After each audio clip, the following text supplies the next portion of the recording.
আজকে কিন্তু পিসি লবিতে খেলতে এসে পড়ি স্কোয়াডে।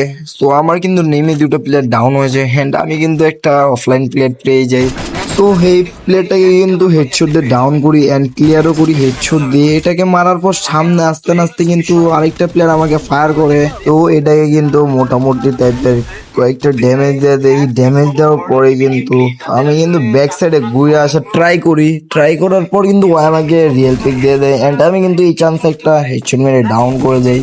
এই প্লেয়ারটাকে ক্লিয়ার দিয়ে দেই, ক্লিয়ার দিয়ে কিন্তু এই প্লেয়ারের কাছে ইএমপি ছিল, ইএমপিটা নিয়ে নিতেছি। তো সাইডে যে একটা প্লেয়ার এসে পড়ছে আমি বুঝি নাই, আমাকে কিন্তু হেডশট দিয়ে ডাউন করে দেয়। তো রিভেঞ্জ তো নিতেই হবে, রিভেঞ্জ নেওয়ার জন্য কিন্তু আবারও এসে পড়ি। এখানে কিন্তু হালকা ড্যামেজ দেই, ড্যামেজ দেওয়ার পর কিন্তু অস্কার মারতে না মারতে কিন্তু এটা ডাউন হয়ে যায়। তো রিভেঞ্জ ডান।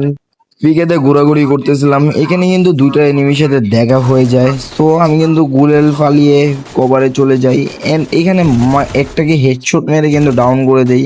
আরেকটাকে রাশ দিতে যাব, ওই টাইমে কিন্তু ওই রিভাইভ দেওয়া শুরু করে এন্ড আমাকে নক করে দেয়। রিভেঞ্জ নিতে কিন্তু আবার ওইখানেই নেমে যায়। ক্লাস পাই নেই, তো এই ক্লাসটা এনজয় করেন। Agora sente o peso do dia e olha a merda que criou. Porque mentira não tem guia e sempre volta.